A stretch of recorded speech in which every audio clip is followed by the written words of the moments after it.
Imagine holding onto a grudge for nearly a decade, waiting for the perfect moment to strike back. Not with anger or words, but with the exact same weapon your sibling used against you. This is the story of the coldest, most calculated sibling revenge I've ever heard. And trust me, it's ice cold. Years ago, I lived in a quiet coastal village up north. My neighbors were a nice family, mom, dad, and 2 kids.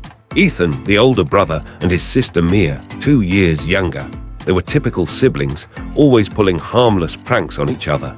Hide and seek with shoes, fake spiders in beds, kid stuff. As they got older, I became friends with the dad and Ethan. Ethan would mow my lawn, fix things around the house, earn pocket money. Good kid. But when high school hit, Mia's pranks turned mean. Real mean. On the night of Ethan's senior formal dance, you know, the big event where everyone wants to look perfect, Mia slipped depilatory lotion into his shampoo bottle. The kind that removes hair completely if left in long enough. Ethan showered, rinsed, and huge clumps of his hair came out in his hands. By morning, he had no choice but to shave his head completely bald. He went to the dance anyway, suit, tie, shiny scalp. Everyone stared. Photos were taken. He never lived it down. A few months later, I moved across the country for work.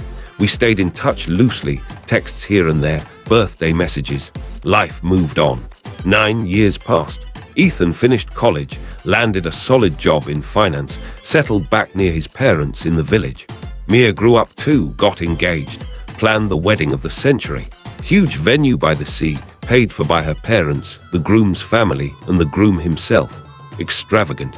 I got the invite and thought, why not? A nice trip home to see family, catch up with old friends, and enjoy an adult night out.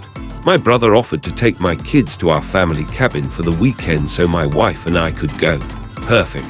The morning of the wedding, we wake up to a group text from the dad. Wedding ceremony cancelled. Reception/party still happening as planned. Come celebrate anyway, it'll be fun. We were baffled. What happened? We went anyway, and oh boy, did we find out. The venue was packed, family, friends, the groom's side, everyone dressed up. But no bride. Mia was nowhere. We asked around. That's when Ethan, calm, smiling, drink in hand, pulled a few of us aside. He'd waited 9 long years for this. The night before the wedding, while Mia was asleep, he'd done exactly what she did to him. Slipped the same depilatory lotion into her favorite shampoo.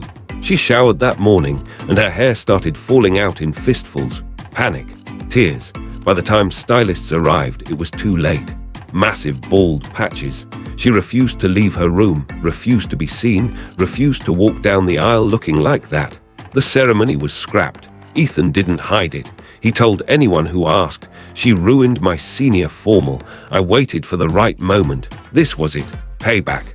The parents were there too. They were upset, obviously, but they admitted her original prank was cruel. They understood why he'd held the grudge. No yelling, no fights, just acceptance. The groom, he stuck around, shrugged it off. The party went on without the bride. My wife and I, we had an amazing night. Incredible food, open bar, catching up with people I hadn't seen in a decade. Laughter everywhere. People swapping stories, toasting to family bonds in the most ironic way possible. Ethan was there, relaxed, chatting like nothing happened. The bride stayed hidden. No one saw her that day. It was petty. It was brutal. It was perfectly timed.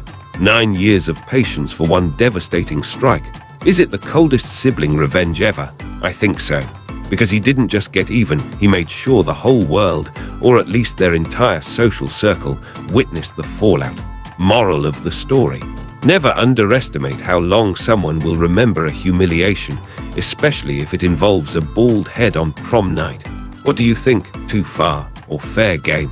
Drop your thoughts in the comments. Like if you've ever held a grudge that long, and subscribe for more insane revenge tales. Thanks for watching.